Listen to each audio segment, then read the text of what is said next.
యేసుక్రీస్తు నామమున మీ అందరికీ శుభములు. దేవుడు ఉదయకాలమున మనల్ని సజీవ లెక్కలో లెక్కింపచేసి మార్చి మాసం ఆఖరి ఆదివారము, ఇది 31 మార్చి రోజు మనము దేవుని ఆరాధించడానికి ప్రపంచమంతా కూడా ఈరోజు యేసుక్రీస్తు పునరుత్థానుడయ్యాడని నమ్ముతూ, యేసు సమాధిని, పాపాన్ని, లోకాన్ని, మరణాన్ని జయించి లేచాడని, ఆయన పరలోకానికి ఆరోహణమైపోయాడని నమ్ముతూ, క్రైస్తవ లోకానికి ఆయువు పట్టు పునరుత్థానమే కనుక ఒక్క పునరుత్థానం తీసేస్తే క్రైస్తవ్యం కూడా అన్ని మతాలతో సమానమైపోతుంది. ఒకసారి ఇద్దరు వ్యక్తులు బయలుదేరి వాళ్ళు అనేక చోట్ల వెళ్తున్నప్పుడు, వాళ్ళిద్దరు మతస్థులు కనుక వేరు మతస్థులు ప్రతి చోటకు వెళ్ళి ఆ యొక్క మతస్థుడు అంటున్నాడు, చూపించి, ఇదిగో మాకు ఇన్ని మరి సమాధులు ఉన్నాయి, మీకు ఒక్క సమాధి ఉంది అన్నాడు. మాకు ఇన్ని మంది సమాధులు ఉన్నాయి, ఫలానైనా చచ్చిపోతే ఆ సమాధి దగ్గర ఒకటి కట్టాము, దాన్ని ఒక మరి దేవుడి శక్తి స్థలంగా ఆరాధిస్తూ వాటి మీద చెద్దర్లు కప్పుతూ ఆ యొక్క సమాధుల చుట్టూ తిరుగుతూ మాకు ఎన్ని సమాధులు ఉన్నాయన్నాడు. ఆ వ్యక్తి మరి ముస్లిం, ఇస్లాంలో ఉన్న వ్యక్తి. మరి అతని స్నేహితుడు క్రైస్తవుడు అన్నాడు, మాకు సమాధులు లేనందుకే మేము సంతోషపడతాం, మాకు ఒక్క సమాధి ఉంది, ఆ సమాధి ఖాళీగా ఉంది. హల్లెలూయా. ఈ యొక్క భూమి మీద చెప్తున్న ప్రవక్తలందరూ చనిపోయి సమాధుల్లోకి వెళ్ళిపోయి వారి సమాధులను ఆరాధిస్తూ వాటి మీద బట్టలు కప్పి పూజలు చేస్తూ ఉన్నారు. కానీ మాకు ఉన్న ఒక్క సమాధి, అది యేసు సమాధి. ఆ సమాధి కూడా ఖాళీగా ఉంది. ఆయన యొక్క మృత శరీరము, ఆయన యొక్క శల్యము దాంట్లో లేదు, కుళ్ళిపోకుండా ఆయన తిరిగి లేచాడు అని చెప్పినప్పుడు, క్రైస్తవ లోకంలో విశ్వాసములో ఉండే ఒక బలమైన మరి స్థానం ఏమిటంటే యేసు లేచాడని నమ్మడమే. సో కనుక ఈ యొక్క ఆదివారము ప్రపంచం అంతా కూడా ఈస్టర్ అనే ఒక పండగ చేస్తున్నప్పటికీ మరి అలాంటి పండగ బైబిల్లో అయితే ఏమీ లేదు. ఇది చెప్తే కొంత ఇబ్బందిగా ఉన్నప్పటికీ మతస్థులకు, కానీ సత్యం ఎప్పుడైనా చెప్పాలి కనుక మరి దేవుని యొక్క వాక్య ప్రకారము ఈస్టర్ అనే మాట బైబిల్లో ఎక్కడ లేదు. పునరుత్థానం అనే మాట బైబిల్ వాడింది. పునరుత్థానం యొక్క శక్తిని సంఘము అనుభవించింది. పునరుత్థాన యొక్క శక్తిని లోకానికి ప్రదర్శించింది. పునరుత్థాన శక్తి ద్వారా తమ యొక్క కోల్పోయిన అనేకమైన వాటిలలో తిరిగి జీవాన్ని సంపాదించుకుంది సంఘము. కానీ ఇట్టి పునరుత్థాన శక్తి మీద ధ్యానము, ధ్యాస, పునరుత్థాన శక్తి విషయమైన ఒక నిగూఢమైన జ్ఞాన సంబంధమైన అభ్యాసము లేకుండా దేవుడి ఆత్మ ద్వారా ఆ యొక్క పునరుత్థాన శక్తిని ఎరగక ఏం చేశారంటే దీన్ని, ఈ పునరుత్థాన శక్తిలోంచి, రిజరక్షన్ పవర్లో నుంచి వాళ్ళు దాన్ని రిలీజియస్ ఫెస్టివల్గా తయారు చేసి పెట్టేశారు. సో ఆ యొక్క రిలీజియస్ ఫెస్టివల్ ఏమిటి అని అంటే ఈస్టర్ పండగ అని చెప్పి, ఇది యాక్చువల్గా బైబిల్లో లేకపోయినప్పటికీ క్రైస్తవ సంఘానికి అంటు కట్టబడ్డ ఒక మరి చెప్పాలంటే దురాచారముగా మరి జర్మన్ ఆ యొక్క మరి ప్రదేశంలో ఈస్టర్ అనే ఒక దేవత పేరు దీనికి తగిలిచ్చారు. వాళ్ళు ఈ యొక్క పునరుత్పత్తిని, ఫెర్టైల్ ఆ యొక్క దేవతను వాళ్ళు పూజించేవాళ్ళు. విత్తనాలు చల్లినప్పుడు భూమి మీద దున్ని అవి మొలకలెత్తి ఫలిస్తాయి. సో అలాగ ఫలితం ఇచ్చే ఒక దేవతగా ఒక దేవత పేరు పెట్టి ఆరాధిస్తూ ఆ దేవత మరి ఇలాగున జీవం ఇస్తుందని చెప్పి ఈ యొక్క ఈస్టర్ అనే పదాన్ని చర్చ్ కూడా మరి తగలబెట్టారు. చెప్పాలంటే ఒరిజినల్గా అయితే బైబిల్లో నాకు ఒక్క చోట ఇంతవరకు కనపడలేదు. మీరు చదవండి, ఈస్టర్ అనే మాట లేదు ఎక్కడ. సో ఈస్టర్ పండగ అని చెప్పి దీన్ని పండగగా మార్చి, ఎందుకు మార్చారంటే ఈ పండగ చేయనవసరం లేకుండా దేవుడి శక్తి దేవుడి బిడ్డలకు దేవుడు ఇస్తూ ఉన్నాడు కనుక దాన్ని పండగగా మార్చేస్తే అది ఆచారం అయిపోతుంది. అది ఆచారంగా మారిస్తే ఏమవుతుందంటే దానిలోని అవగాహన తగ్గిపోతుంది. దానిలో ఉన్న అవగాహన తగ్గిపోయినప్పుడు అవిశ్వాసం ప్రవేశించి దాదాపుగా పునరుత్థాన శక్తిని ఎన్నడూ క్రైస్తవులు ఆశ్రయించకుండా సాతాను చేసిన ఒక మోసము సంఘములో ఈ యొక్క ఈస్టర్ పండగ. సరే, మరి అది ఆ పండగ చేయాలి అది ఎవరి కారికి వదిలేస్తున్నాను. కానీ మరి ఆ రోజు నుంచి ఈ రోజు వరకు కూడా ఈ సంఘము వెర్రి వేర్తలేస్తూ ఈ యొక్క సంఘం ఈరోజు ఈస్టర్ అన్నప్పుడు చర్చిలో ఆరాధించే బదులు కొండల్లోకి వెళ్ళి సన్ రైజ్ సర్వీసు అని. సన్ రైజ్ సర్వీస్ ఏంటి? యేసు కూడా ఒక రాతి సమాధిలో ఉన్నాడు. ఆ సమాధిలో ఉన్నప్పుడు అది కొండల్లో ఉంటుంది, రాత్రి అంత పెద్ద రాయి ఉంది కనుక మనం కూడా అలాగున్న ఒక కొండ దగ్గరికి వెళ్ళి అక్కడ ఆ కొండ దగ్గర అంతా స్టేజ్ సెటప్ చేసుకొని చర్చిలో లేకపోతే ఇలాగనో ఏదో ఒక బిల్డింగ్లోనో వాళ్ళకి ఇచ్చిన మందిరంలో కాక తెల్లవారి వెళ్ళి అక్కడ మరి ఆరాధన చేయడము, ఆ యొక్క పర్వతం దగ్గర కొండల దగ్గరికి వెళ్ళి అక్కడ ఆరాధించి ఏదో భౌతికమైన ఒక ఫీలింగ్, ఒక భౌతికమైన ఒక అనుభూతిని పొంది తెల్ల బట్టలు వేసుకొని తెల్ల గుడ్లు తిని ఆ గుడ్ల మీద ఈస్టర్ అని ఉడకబెట్టిన గుడ్లు అది ఏమవుతుందంటే అది పగిలి అది ఒకవేళ పొదగబడితే ఆ యొక్క పిల్ల అవుతుంది కనుక ఎలాగునో అలాగునే ఈ గుడ్డును సంకేతంగా, గుడ్డు లాగా మన మానవ బ్రతుకులు ఒకరోజు పగలగొట్టబడి ఈ యొక్క మరణం అనే ఈ యొక్క పెంకుల్లో నుంచి బయటికి మనం కొత్త జీవితం వస్తామని అనేకమైన సాదృశ్యాలతో ఈరోజు మరి ఆ ఈస్టర్ గుడ్లని అమ్ముతూ అక్కడ మరి ఒక చిన్న మరి చెప్పాలంటే ఈ యొక్క జాతర టైపుగా జాతరలాగా చేసుకోవాలని ఆశపడుతున్నారు. ఇది ఎంత విచారకరం అంటే, యేసు లేచింది దాన్ని కళ్ళకు కట్టినట్టు ఆ కొండ దగ్గరికి వెళ్ళి అక్కడ మరి ఆ కొండ ప్రాంతంలో వెళ్ళి ఆరాధించినంత మాత్రాన యేసు పునరుత్థాన శక్తి మనకు దొరుకుతుందా? సో కనుక ఒక పాస్టర్ ఏం చేశాడంటే, ఆయన చర్చిలో ఇలాగున సన్ రైజ్ సర్వీస్ అయితే ఎవ్వరు రావట్లేదు. ఎందుకు రావట్లేదు అని అంటే, వాళ్ళంతా కొండకెళ్తున్నారు. వాళ్ళ కొండ దగ్గరికి అందరు వెళ్ళిపోతుంటే ఈయనకు కానుకలు రావట్లేదు. ఇది చూశాడు, ఇది కానీ ఇది నేను ఈ సన్ రైజ్కి నేను ఊరుకునేవాడినా అని ఆయన ఏం చేశాడంటే, ఒక వారం రోజుల నుంచే వాళ్ళ చర్చి దగ్గర ఒక పెద్ద గోడ ఉంటే ఆ గోడ కూడా గుడ్లు గుచ్చేసాడు. ఎందుకనంటే అది అడ్డం ఉందనంటే, కాదు ఇక్కడ ఒక పెద్దది పెడుతున్నా, వారం రోజులు పెద్ద కటౌట్ చేపించి పెట్టాడు. ఏంటంటే యేసు సమాధి దగ్గర ఆయన లేచినట్టు ఒక సమాధి గొప్ప ఆ యొక్క ఆర్ట్ పెయింటింగ్ చేపించి పెట్టి అన్నాడు, చర్చిలో ఇంకెవ్వరు సన్ రైజ్ సర్వీస్కి వెళ్ళక్కర్లేదు ఆ కొండ దగ్గరికి, మన చర్చిలోనే ఈ మందిరంలోనే సన్ రైజ్ ఆ యొక్క సీలింగ్ సెటప్ నేను చేశానని పెట్టి ఆయన ఏం చేశాడంటే, ఆ తర్వాత చర్చి వాళ్ళు నిలవనేయకుండా అక్కడ చేస్తాం. ఈ వెర్రి వింతలన్నీ బైబిల్లో ఎక్కడా లేవండి. ఈరోజు మనం ఎక్కడ కూర్చున్నా ఎక్కడ చేసినా పునరుత్థాన శక్తి మనం అనుభవించాలని దేవుడికి ఇష్టము.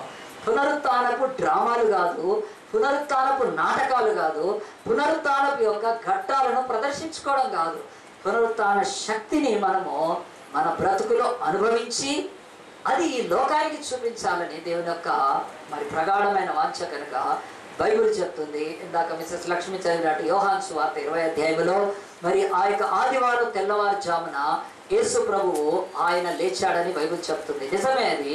మరి యేసు లేచాడని చెప్పినప్పుడు ఈ యేసు ప్రభువు ఒక మాట చెప్పాడు, ఆయన నేను వెళ్ళిపోతూ నేను తిరిగి లోకానికి వస్తానన్నాడు. ఆయన నేను తిరిగి లోకానికి వస్తానన్నాడు. సో యేసు చెప్పిన ఈ మాట గుర్తుపెట్టుకోండి, మీరు దయచేసి వినండి జాగ్రత్తగా.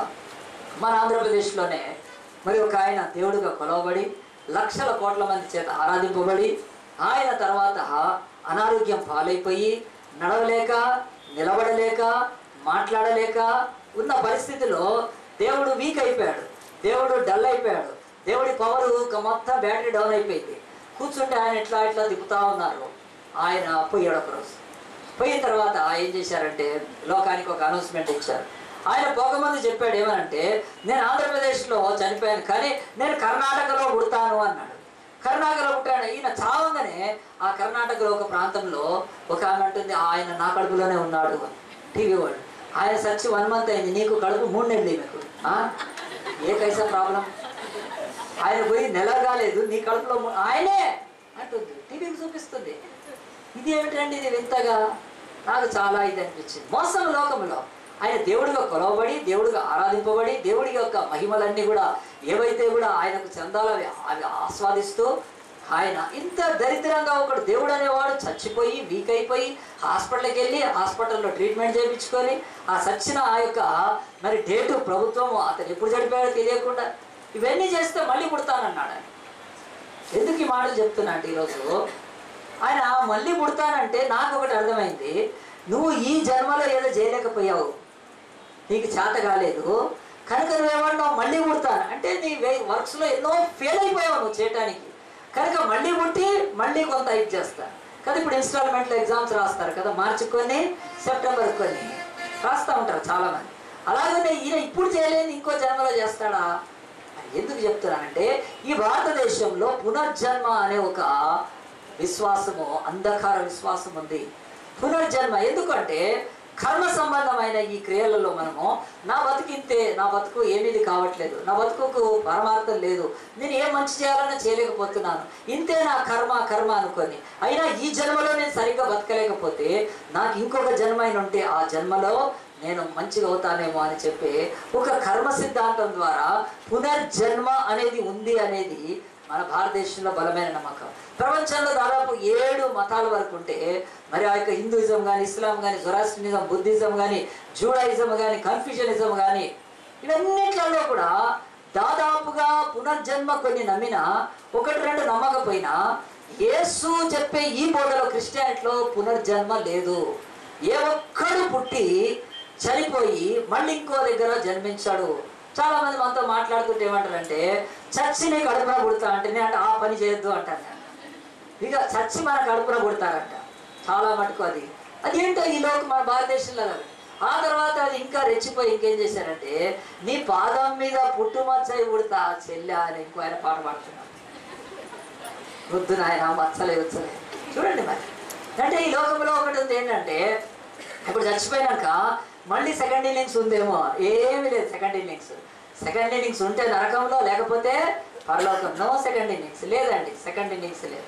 సెకండ్ ఇన్నింగ్స్ ఈ యొక్క భూమి మీద ఉంటుండొచ్చు కదా. పుట్టినీళ్ళు ఫస్ట్ ఇన్నింగ్ అయితే మెట్టినీళ్ళు సెకండ్ ఇన్నింగ్స్. ఆడ సిక్స్లు కొడుతుంటారు కదా. ఆలోచించండి మరి. పుట్టినీళ్ళు మన ఇల్లు అయితే మెట్టినీళ్ళు ఆఫీసు వాడు చూసుకుంటాడు బాసు. ఎన్నో ఉన్నాయి ఇట్లాంటివి. కానీ దేవుడు అంటున్నాడు భూమి మీద మానవుడికి లేదు.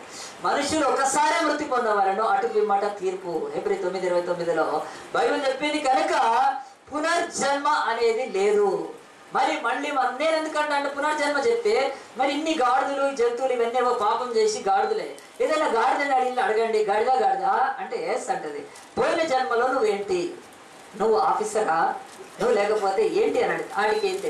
మరి ఇన్ని వేల కోట్ల మందిలో ఎవడైనా తన పాత జన్మ గురించి చెప్పగలుగుతున్నాడా? సరే మనకంటే సరిగ్గా జ్ఞానం లేదు, బుద్ధి లేదు, సరైన జ్ఞాపక శక్తి లేదు కనుక ఈరోజు నోబెల్ ప్రైజ్ దగ్గర నుంచి ఐఏఎస్లు ఐపీఎస్లు నంబర్ 1 వాళ్ళకి ఎంతో జ్ఞానం ఉంది. వాళ్ళని అడగాలి మరి, అయ్యా నువ్వు ఇంత గొప్ప జ్ఞానివి కదా, నీ పాత జన్మలో నువ్వేమై ఉన్నావు అంటే వాడంటాడు నా పాత జన్మ కాదురా నాయన, నా పాత అప్పులు గుర్తొస్తున్నాయి ఎంతకంటే. అందండి ఈరోజు పాత జన్మ ఎవరికైనా గుర్తుందా? ఎంత మోసం ఇది. బైబిల్ చెప్తుంది కర్మ సిద్ధాంతములో పునర్జన్మను నమ్ముతూ, నేను చెప్పేది బాగా వినండి, ఎందుకు ఇంత గట్టిగా చెప్తున్నానండి, ఈ బ్రతుకులో అలక్ష్యము చేయడానికి సైతాను కల్పించిన ఒక పెద్ద మోసము. అంటే ఈ బతుకులో బతకలేకపోయినా ఇంకేదో బతుకుంది, అప్పుడైనా బతికి నేను మంచిగా ఉండొచ్చు అని ఈ బ్రతుకులో నిర్లక్ష్యం చేయటము. ఈ బ్రతుకులో నీ యొక్క పునరుత్థాన శక్తి యేసుక్రీస్తు ద్వారా పొందుకొని పాపక్షమా మహిమలోకి వెళ్ళే ఆ గొప్ప మహిమకరమైన రక్షణ సంబంధమైన కార్యాన్ని నువ్వు బహు నిర్లక్ష్యము చేయటానికి సాతాను పన్నిన పన్నాగము ఒక అబద్ధపు మాట పునర్జన్మ అని చెప్పి లక్షల మంది కోట్ల మంది ఈరోజు మన భారతదేశంలో పునర్జన్మ నమ్ముతున్నారు. నిజంగా పునర్జన్మ ఉందా అంటే బైబిల్ అంటే ఒప్పుకోదు, పునర్జన్మ లేదు. మనిషి ఒక్కసారే పుడతాడు, ఆ తర్వాత చచ్చినాక తీర్పు ఎదుర్కోవాల్సిందే. సో యేసు ప్రభు ఈ లోకానికి వచ్చి ఆయన అందరిలాగానే రక్త మాంసంలో పుట్టి మన పాపాలు భరించి మన శాపాలు వహించి ఆయన సిలువ ఎక్కి తన రక్తాన్ని ప్రోక్షించి తన రక్తం ద్వారా మన పాప క్షమాపణ తీసుకొచ్చి తన పంచ గాయాల ద్వారా మన పంచ పాపములను క్షమించి ఈ రక్తము మీ పాపాన్ని కడుగుతుంది కనుక మరి ఆ రక్తము తీసుకొని పూసుకోవడం కాదు కానీ విశ్వాసము ద్వారా మనము ఆ రక్తాన్ని ఆశ్రయించాలని విశ్వాసం అనే ఒక మార్గాన్ని దేవుడు పెట్టాడు. By faith. కనుక యేసు ప్రభువుని చూడలేదు, ఆయన సిలువ ఎక్కడం చూడలేదు, ఇవన్నీ చూడకపోయినా ఒక్క ఫెయిత్ ఉంటే చాలు, నేను రక్షించిన బిడ్డగా చేసుకుంటాను. సో ఆ యొక్క యేసుక్రీస్తులో మనం పాపక్షమాపణ పొందుకున్న మనందరికీ చెప్తున్నాడు, ఈ దేహాన్ని నువ్వు ఈ శరీరంని వదిలేస్తావు, నువ్వు తిరిగి లేస్తావు. తిరిగి లేచినప్పుడు నువ్వు కొత్త వ్యక్తిగా బ్రతుకుతావు. కనుక నువ్వు తిరిగి లేచిన తర్వాత ఈ పాత శరీరంలో ఉండే ఏ బలహీనత నీకు ఉండదు. అప్పుడు తలనొప్పి, కాళ్ళు నొప్పి, కడుపు నొప్పి ఇవన్నీ ఏముండవు. అది మహిమతో కూడిన ఆ శరీరము, అది అక్షయతో కూడిన శరీరము. కనుక దేవుడు అంటున్నాడు, ఈ మన భారతదేశంలో పునర్జన్మను అనేకులు నమ్ముతూ ఈ యొక్క బైబిల్ చెప్తున్న పునరుత్థానాన్ని నమ్మలేకపోవటానికి ఇంగిత జ్ఞానం కూడా పనిచేయదు. విత్తనాన్ని భూమిలో విత్తితే ఏమవుతుంది? అది కిందికి వెళ్ళిపోతుందా, మొలకెత్తుతుందా? దేవుడు అంటున్నాడు కదా, నువ్వు విత్తినా ప్రాణం లేని, జీవం లేని, ఎండిపోయిన, చచ్చిపోయిన విత్తనానికి నేను తిరిగి జీవాన్ని ఇస్తున్నప్పుడు నీ జీవము అనేది, నీ శరీరం అనేది, నీ ఆత్మ అనేది, ఈ బతికిన ఈ బతుకు భూమి మీద నేను పునరుత్థానంతో మహిమ కలిగిన విశ్వ పౌరత్వాన్ని ఇస్తాను. అక్కడ పెళ్లి ఉండదు, అక్కడ ఏడుపు ఉండదు, సూర్యుడు ఉండడు, చంద్రుడు ఉండదు, సమాధులు ఉండవు. ఈ విశ్వంలోని అనేక నక్షత్రాలలో ఆయన పరిపాలనలో మనం భాగమవుతాము. దేవుడు అంటున్నాడు, ఆ పునరుత్థానాన్ని నమ్మాలే తప్ప తీసుకొని వెళ్ళి పునరుత్థాన నిరీక్షణ లేని, పునరుత్థాన నమ్మకం లేని, పునరుత్థానం మీద ఆ యొక్క అవగాహన లేని వాళ్ళు శవాలను తీసుకుపోయి కాల్చేస్తున్నారు. క్రైస్తవులు ఎందుకు కాల్చారంటే శవాన్ని తీసుకెళ్ళి పాతి పెడుతున్నారు. మనం ఎప్పుడైనా ఒక రైతు విత్తనాలన్నీ తీసుకెళ్ళి ఆ యొక్క పొలం అంతా పంటలో ఆయన పెట్టి పెద్దగా అగ్ని పెట్టి కాల్చేస్తాడా? విత్తనాలను కాల్చేయచ్చు, కానీ విత్తుతాడండి. విత్తకుండా విత్తనం కాలిపోతే అది ఎట్లా మొలకెత్తుతుంది? దేవుని వాక్యం కూడా చెప్తుంది, మన బ్రతుకుల్లో కూడా క్రైస్తవులు ఎందుకు సమాధి చేస్తారు అంటే, సమాధి చేయడానికి ఎందుకు పట్టుబడతారంటే, శరీరాన్ని కాల్చకుండా ఈ భూమికి అప్పచెప్పినప్పుడు తిరిగి దేవుడు లేపుతాడని ఒక నిరీక్షణ. హల్లెలూయా! దేవుని వాక్యం చెప్తుంది. పునర్జన్మ ఈ లోకముల యొక్క తప్పుడు అబద్ధపు అజ్ఞానపు బోధ. పునరుత్థానము ఇది క్రైస్తవ బోధ యేసులో వాక్యములో ఉన్నది. యేసు తను మొట్టమొదట పునరుత్థానుడై చూపించాడు. తన అదే శరీరంతో చనిపోయాడు. ఆ శరీరము తిరిగి లేపబడినప్పుడు శిష్యులు అనుమానిస్తుంటే చెప్పాడు, రండి నా దగ్గరికి వచ్చి చూడండి. భయపడుతున్నారు యేసుప్రభు లేచినాక. దగ్గరికి రావాలంటే, సమీపించాలంటే అప్పుడు చూస్తున్నారు యేసుప్రభు కాళ్ళు ఇటున్నాయా. జర డేంజర్, కైసా भी देख के आगे जाना అని చూస్తూ ఉన్నారు. యేసు అన్నారు, ఎందుకురా భయపడతారు మీరు? నేనే దయ్యాన్ని కాదు, నేను భూతాన్ని కాదు. దయ్యం భూతం అని ఎందుకు భయపడుతున్నారంటే, వాళ్ళు యేసుప్రభు ఆ యొక్క వాళ్ళున్న రూములోకి గదిలోకి వచ్చినప్పుడు తలుపులు కిటికీలు అన్నీ వేసి ఉన్నాయి. ఇసుకే వాస్తే డౌట్ హాయా. తలుపులు కిటికీలు వేసి ఉంటే ఒక మనిషి ఎట్లా వస్తాడు? తలుపులు కిటికీలు వేసి ఉంటే దయ్యాలు తప్ప ఏమొస్తాయి? ఈ భయముతో వాళ్ళు యేసుప్రభు దగ్గరికి రావడానికి జంకుతూ ఉన్నప్పుడు యేసుప్రభు ఏమనంటే, రండి నా గాయాల్లో చేయండి. నిజమే మీరు అనుకున్నట్లు తలుపులు కిటికీలు పెట్టినప్పుడు ఈ రక్త మాంసాల శరీరం ప్రవేశించలేదు, కానీ నేను రక్త మాంసాలతో మీ కొరకు పాపం కొరకు చచ్చిపోయాను. ఇప్పుడు నేను పునరుత్థానుడై అక్షయ శరీరాన్ని ధరించుకున్నాను. దేవదూతలకు దేవుడు ఏ శరీరం ఇస్తాడో అలాంటి శరీరము లేదు. అదే పోలిక, అదే రూపురేఖలు, అదే మహిమ, అంతా అదే. ఒక్క డిఫరెన్స్ ఏంటంటే, it is not blood and flesh. రక్తము మాంసము కాదు కనుక ఆయన కిటికీలు కాదు తలుపులను వేసినప్పుడు చూడండి గాయాలు అవే ఉన్నాయి.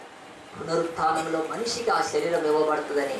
విత్తనం విత్తినప్పుడు మళ్ళీ విత్తనం పైకి ఇట్లా అని రాదండి, అది చెట్టు వేరే రూపం ఇస్తున్నాడు. ఒక విత్తనాన్ని విత్తినప్పుడు మళ్ళీ నువ్వు విత్తనము కాదు వచ్చేది, చెట్టు కొమ్మ రెమ్మ అన్నీ వస్తున్నాయి. అవన్నీ లాస్ట్కి మళ్ళీ ఫలం వచ్చినప్పుడు దాంట్లో కూడా విత్తనం ఉంటుందేమో. కానీ దేవుడు అంటాడు, మీరు పాపులుగా విత్తబడి పరిశుద్ధులుగా లేస్తారు, మీరు అనీతిమంతులుగా వినబడి నీతిమంతులుగా లేస్తారు. క్షయమైపోయి కుళ్ళిపోయే శరీరంతో మీరు పాతి పెట్టబడితే మీరు ఆ యొక్క కుళ్ళని మహిమగల శరీరంతో లేస్తారు. ఇది పునరుత్థానము. సో పునరుత్థానానికి పునర్జన్మకు దేవుని బిడ్డలమైన మనకు వ్యత్యాసం కలగాలని ఈరోజు మళ్ళొక్కసారి పునరుత్థానము మరి ఈ యొక్క బైబిల్లో ఉన్న ఆ యొక్క యోహాను సువార్త 20వ అధ్యాయంలో చూస్తే దేవుని యొక్క వాక్యములో మనకు ఆ మాటలు ఉన్నాయి. దేవుని యొక్క వాక్యములో మనం అందు గురించే మృతులము, మనము ఈ లోకములో విడవబడమని, మనము లేపబడతామని, తిరిగి దేవుడు వచ్చి మనల్ని తీసుకొని వెళ్తాడని ఖచ్చితంగా నమ్మటమే పునరుత్థానం యొక్క విశ్వాసము. కనుక మనం దీన్ని పండగ ఆచరించి మనం దండగ చేసుకొని ఒక ఈస్టర్ అనే పండగతో సంబరంతో కొత్త బట్టలు కుట్టించుకొని కాదు, పునరుత్థాన శక్తిని మనం ఈ భూమి మీద అనుభవించాలి. పునరుత్థానము అనుభవించాలంటే, పునరుత్థానాన్ని చూడాలంటే ఒక 3 ఆటంకాలు ఉన్నాయి బైబిల్లో. యోహాను సువార్త 20వ అధ్యాయంలో ఇందాక చదివినట్టుగా ఈ యొక్క పునరుత్థానపు ఘటన ఇక్కడ రాయబడ్డప్పుడు మొదటి వచనం 20వ అధ్యాయం, ఆదివారం ఇంకా చీకటిగా ఉన్నప్పుడు మగ్దలేనే మరియా పెందలకడ సమాధి ఎదుగు వచ్చి సమాధి మీద ఉంచిన రాయి తీసి అంటే చూచెను. కనుక ఆమె పరిగెత్తుకొని సీమోను పేతురు వద్దకు, యేసును ప్రేమించిన మరి యొక్క శిష్యుని వద్దకు వచ్చి ప్రభు సమాధిలో ఎత్తుకొని పోయి మరి ఆయనను ఎక్కడ ఉంచారో ఎరుగమని చెప్పాను. ఎందుకు వెళ్ళింది ఈమె సమాధి దగ్గరికి? మగ్దలేనే మరియా. యేసు ప్రభు ఈమెను వచ్చి దయ్యాలను వెళ్ళగొట్టాడు. యేసు ప్రభు ఈమెను స్వస్థపరిచాడు. యేసు ప్రభు ఈమె శిష్యురాలు అయిపోయింది. యేసు ప్రభుకి ఆయన ఈ యొక్క భూమి మీద మరణించక ముందు, సిలువ ఎక్కక ముందు పరిచయం చేసినప్పుడు ఆయనతో తిరిగింది, ఆయనకు పరిచయం చేసింది, ఆయనకు సహాయం చేసింది, చాలా మంచిగా తిరిగింది శిష్యురాల్లాగా. కానీ ఇప్పుడు యేసు చనిపోయిన తర్వాత తట్టుకోలేకపోతుంది ఆ వేదన, దుఃఖము, ఆ బాధ. చివరికి యేసు ప్రభువుని దూరంగా కాక సమీపంగా సిలువ దగ్గర కూడా ఉండింది. ఆ తర్వాత అరిమత్త యోసేపు ధనవంతుడు యేసున ఆ యొక్క పిలాతుని అడిగి ఆ దేహాన్ని తీసుకొని దానికి సుగంధ ద్రవ్యాలు నారబట్టలు చుట్టి, ఇదిగో ఎవ్వరు కూడా పెట్టబడిన ఒక సమాధి, తొలచబడిన రాయి సమాధి దాంట్లో పెట్టేసేస్తారు. పెట్టిన తర్వాత ఆమె వాళ్లకు సిద్ధపరిచే దినం అయిపోయింది, పస్కా యొక్క మరి విశ్రాంతి దినం అయిపోయింది. తెల్లారి ఆమె ఏం చేస్తుందంటే సమాధి దగ్గరికి వెళ్తుంది. వెళ్ళి ఏం చేస్తుందంటే యేసును చూడాలని పోతుంది. యేసు యొక్క శవము దేహం దగ్గరికి వెళ్తుంది. ఆ యొక్క రాయి పొరలింపబడి చూసింది. అయ్యో రాయి పొరలింపబడింది ఏంటి, యేసు ప్రభు లేడేమో అనుకుంది. అయినా వాటికి లోపలికి చూస్తే యేసు ప్రభు కనిపించలేదు. ఎదురుగా ఉండాలి అక్కడ ఒక తెల్లని బట్టలతో, నార బట్టలతో యేసు యొక్క దేహం అలాగున పండుకొని ఉండాలి, అక్కడ పడబెట్టి ఉండాలి. చూసింది లేకపోయే వరకు ఒక్కసారి అయ్యో ఏంటి యేసు ప్రభు శవం మాయమైపోయింది దేహము అని పరిగెత్తుకొని పోయి శిష్యులకు చెప్పింది. శిష్యులకు చెప్పినప్పుడు అందరు రెస్పాండ్ కాలేదు. పేతురు యోహాను త్వరగా స్పందించి పరిగెత్తుకొని వచ్చాడు. ఆ ఇద్దరిలో పేతురు కంటే యోహాను ముందుకు పరిగెత్తి చూచాడు. సమాధిలోకి మాత్రం వెళ్ళలేకపోయాడు. ఎందుకనంటే సమాధిలోకి దిగేంత ధైర్యం లేకుండా. పేతురు చాలా దుడుకోడు కనుక తొందరగా లోపలికి వెళ్ళిపోయాడు. వెళ్ళిపోయి చూస్తే నిజంగానే అక్కడ యేసుప్రభు దేహం మాయమైపోయింది. ఇదేమిటి యేసుప్రభు దేహం మాయమైపోయింది? కానీ అక్కడ చూస్తే నారబట్టలు, ఆయన కట్టుకున్న రుమాలు, అది మంచిగా ఉంది. అది ఎవరో పేర్చి పెట్టినట్టు. ఎవడైనా పిచ్చోడు ఒక యేసు దేహాన్ని ఎత్తుకొని పోతే ఆ బట్టలు తీసి ఎత్తుకొని పోతాడా? మన ఇంట్లో దొంగతనానికి వచ్చినప్పుడు ఎవడైనా కానీ కదా, మనం ఏదో ఆర్కేని పెట్టుకున్నాం కదా, అది పక్కకు తీసిపోతాడా వాడు? అమ్మో లాకెట్ తీసానే చెప్పండి మరి కదా.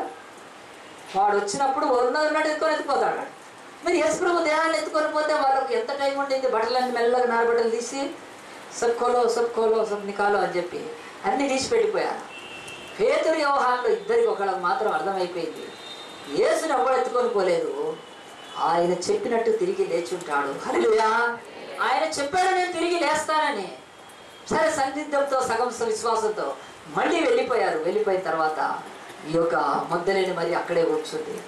ఆమె కూర్చొని ఏం చేస్తుందంటే ఈరోజు వాక్యంలో ఆమె ఏమి చేయడాన్ని బట్టి ఆమె ఆ యొక్క పునరుత్థాన శక్తిని ఆ యొక్క పునరుత్థాన శక్తిని చూడలేకపోయిందో మన బతుకుల్లో అవే నెరవేరుతాయి ఇప్పటికీ కూడా.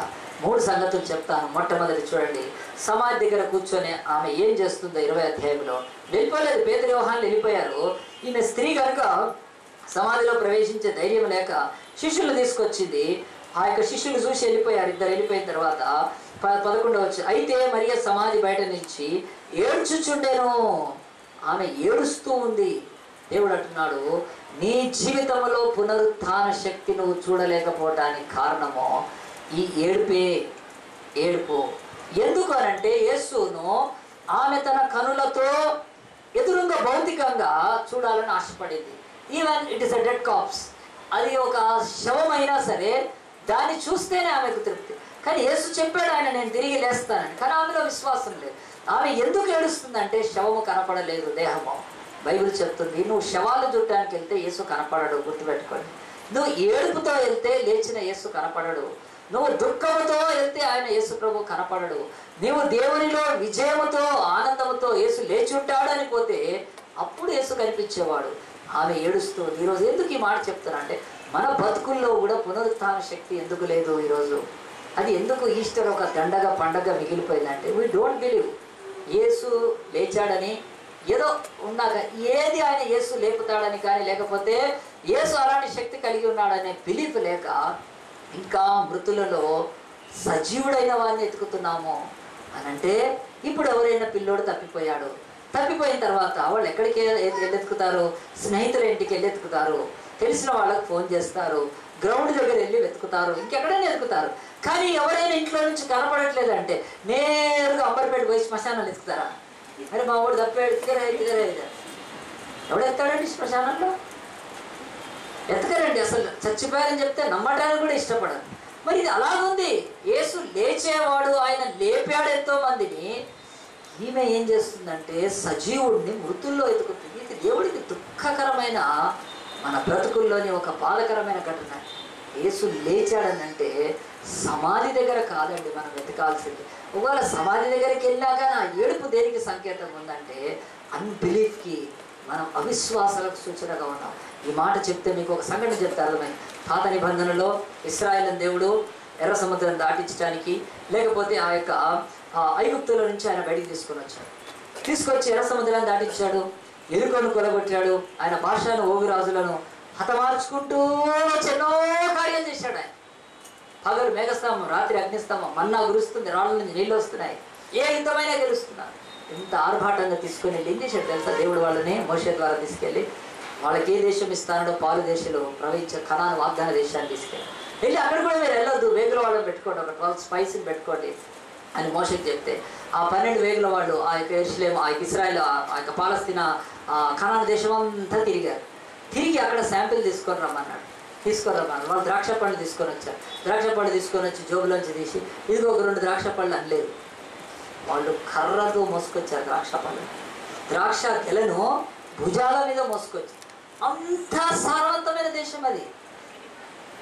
నిజమే, దేవుడు చెప్పిన మంచి దేశం ఇస్తా అంటున్నాడు. మరి అక్కడ మిగతావన్నీ కూడా చాలా సమృద్ధిగా ఉన్నాయి. మరి ఆ దేశంలో అన్నీ బాగానే ఉన్నాయి, దేవుడు చెప్పినట్టు మోసే చెప్పి. కానీ ఒక్కటి ఏంటంటే అది ఖాళీగా లేదండి, అది ఎంటీగా లేదు. అక్కడ ఉన్నత దేహులు, నెఫీలీలు, అనాథ వంశస్థులు, రాక్షసులు లాంటి మనుషులు ఉన్నారు. మనం పోతే మనల్ని చాక్లెట్లు తిన్నట్టు మిడతలు తింటారు అని చెప్పి ఏం చేశారు తెలుసండి? దేవుడు అనుగ్రహించి ఒక గొప్ప వాగ్దాన దేశాన్ని దేవుడు ఇన్ని మెరకలు చేసి కూడా నేను ఇస్తాను మీరు వెళ్ళాలన్నప్పుడు వాళ్ళు మగ్దలేని మరియ ఎట్లా అవిశ్వాసురాలై ఏడుస్తుందో పునరుత్థాన శక్తి నమ్మలేక. సంఖ్యాకాండం 14వ అధ్యాయంలో చూడండి, దేవుని యొక్క వాక్యం నేను చదువుతాను. సంఖ్యాకాండంలో దేవుని యొక్క వాక్యము ఎక్కడుందో నేను చూపిస్తాను. సంఖ్యాకాండం 14వ అధ్యాయంలో దేవుని యొక్క వాక్యము, సంఖ్యాకాండం 14వ అధ్యాయంలో 32వ వచనం చదువుతాను. మొదట 13వ అధ్యాయంలో 32. మరియు వారు తాము చూచిన దేశం గురించి ఇశ్రాయేలుతో చెడ్డ సమాచారం చెప్పి, మేము సంచరించి చూచిన దేశము తన నివాసులను భక్షించు దేశము, దానిలో మా కనబడిన జనులందరూ ఉన్నత దేహులు, అక్కడ నెఫీల సంబంధులైన అనాకు వంశపు నెఫీలను చూచితిమి, మా దృష్టికి మేము మిడతల వలె ఉంటిమే, వారి దృష్టికి అట్లే ఉంటిమనిరి. దేవుడి ఇవ్వబోయే దేశాన్ని వాళ్ళు ఇలాగున భయపడుతూ అవిశ్వాసులై మనల్ని తినేస్తారు, చంపేస్తారని చెప్పి అన్నప్పుడు 14వ అధ్యాయం మొదటి రోజు, అప్పుడు ఆ సర్వ సమాజం ఎలుగెత్తి కేకలు వేసెను, ప్రజలు ఆ రాత్రి ఎలుగెత్తి ఏడ్చిరి. ఇది చూడండి, భౌతికంగా కనపడాలి మనకు ఏదైనా ఫిజికల్గా కంటికి. దేవుడు ఏది చెప్పాడో అది కనపడిపోతేనే నమ్ముతాం. మగ్దలేని మరియలో ఆ యొక్క పునరుత్థాన విశ్వాసపు దరిద్రపు ఏమిటంటే, యేసు లేస్తా అని చెప్పినవాడు ఎట్లా ఉండాలంటే, రాయి తొలగింపబడి యేసు ప్రభు అక్కడ రాతి దగ్గర కూర్చొని చక్కగా కాలు మీద కాలేసుకొని శాంతి శాంతి సమా అంటూ ఉంటే, అరే నువ్వు లేచిపోయావు ప్రభు, నువ్వు అప్పుడు చెప్పావు, నాకు యాద ఉంది, ఇప్పుడు నువ్వు లేస్తావు. ఇది మనకు దేవుడు ఏదని చెప్తే అది వెంటనే కళ్ళ కనపడాలి, అంతే. ఇంకా ఏడుస్తుంది ఇక్కడ. ఇశ్రాయేలు కూడా దేవుడు అన్నాడు ఈ వాగ్దాన దేశాన్ని ఇస్తా. రాక్షసులుంటే ఏమిటి, అక్కడ ఎంత పెద్దవాడు, నేను ఇస్తాను మీకు. ఎర్ర సముద్రాన్ని మీరు దాటారా, ఎరుకో గోడలు మీరు కూర్చారా, నేను చేశాను.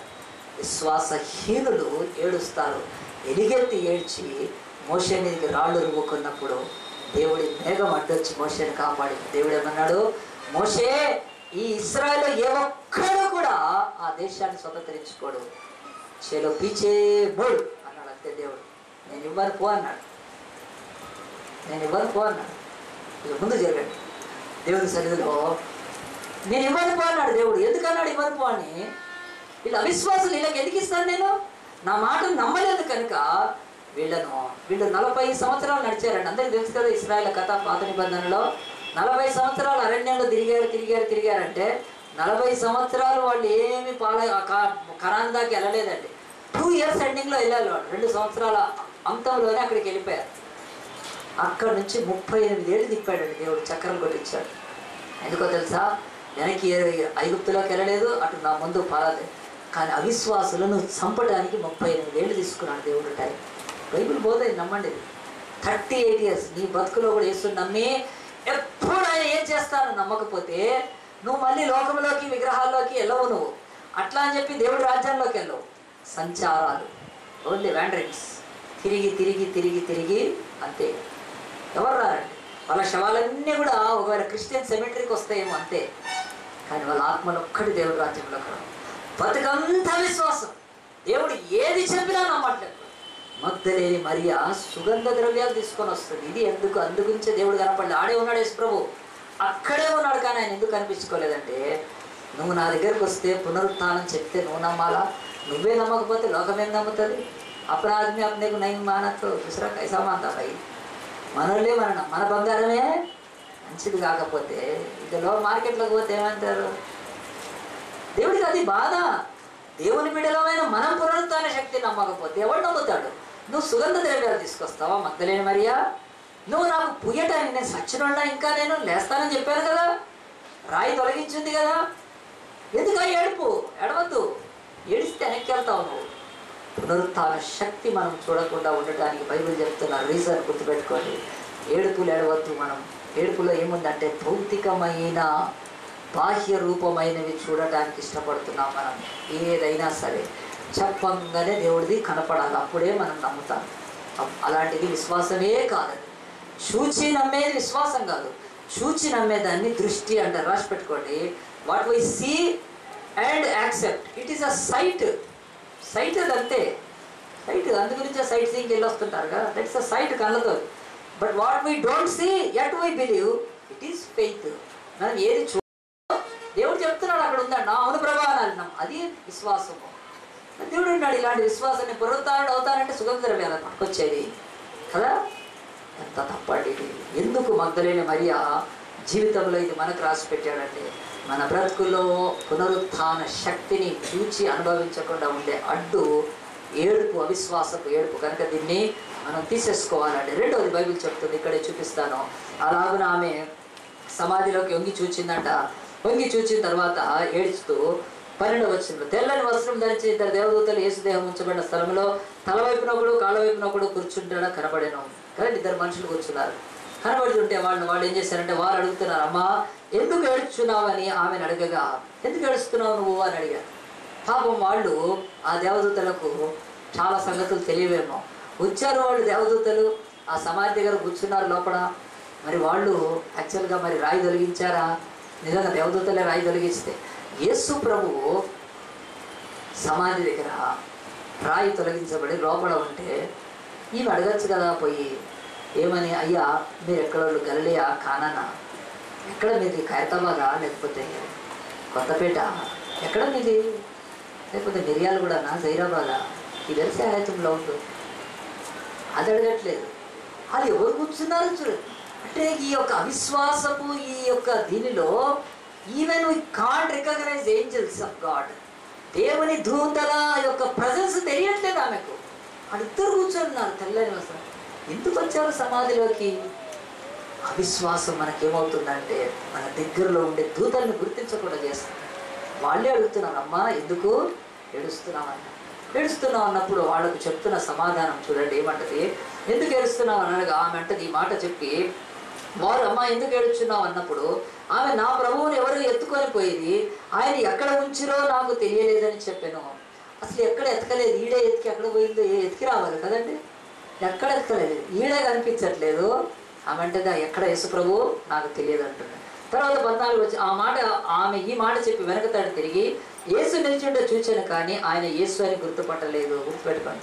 సెకండ్ ఇది యేసు ప్రభువుని మొదట ఏడుపు అయితే, రెండవది యేసును మనం ఆయన స్వరము కూడా గుర్తుపట్టట్లేదు. యేసు మాట్లాడుతున్నా కానీ, యేసు అక్కడ ఉన్నా కానీ ఎందుకు గుర్తుపట్టట్లేదు అంటే తెలుసా అండి, యేసు లేచి ఉన్నాడనే ఏమాత్రమో ఫెయిత్ ఆమెలో లేదు. కనుక ఆమె ఎంతసేపు యేసు అంటే ఒక దేహము, యేసు అంటే ఒక మరి శరీరము కట్టబడింది, దాన్ని చూడటానికే ఇష్టపడుతుంది. కనుక ఆమె ఎట్టి పరిస్థితుల్లో ఇది వాక్కు, యేసు ప్రభు వాక్కు వినిపించింది. యేసు ప్రభు కూడా అక్కడ మాట్లాడినప్పుడు అమ్మా ఎందుకు నువ్వు ఏడుస్తున్నావు? చూడండి, ఆ మాటలు కూడా చదువుతాను దేవుని యొక్క వాక్యములో. అక్కడ 15వ వచనంలో గుర్తుపట్టలేదు. యేసు అన్నాడు, అమ్మా ఎందుకు ఏడుచున్నావు, ఎవరిని అడుగుచున్నావు అని ఆమెను అడగగా, ఆమె ఆయన తోటమాలి అనుకొని, అయ్యా నీవు ఆయనను మోసుకొని పోయినలా ఆయన ఎక్కడ ఉంచితే వచ్చు. యేసు మాట్లాడుతుంటే కూడా గుర్తుపట్టలేదు. బైబిల్ చెప్తుంది అవిశ్వాసులు ఈరోజు యేసు మాట్లాడే మాటలను గుర్తుపట్టాలండి. యేసు మాట్లాడే మాటలు, యేసు వాక్కు ఈరోజు వరకు భూమి మీద వినిపిస్తుంది. చెప్తున్నాను ఈరోజు యేసే స్వరముతో మాట్లాడుతున్నాను. అమ్మా ఎందుకు ఏడుస్తుంది? ఎంతసేపు యేసు లేవడు, యేసు లేచుండడు, అది అసాధ్యమో.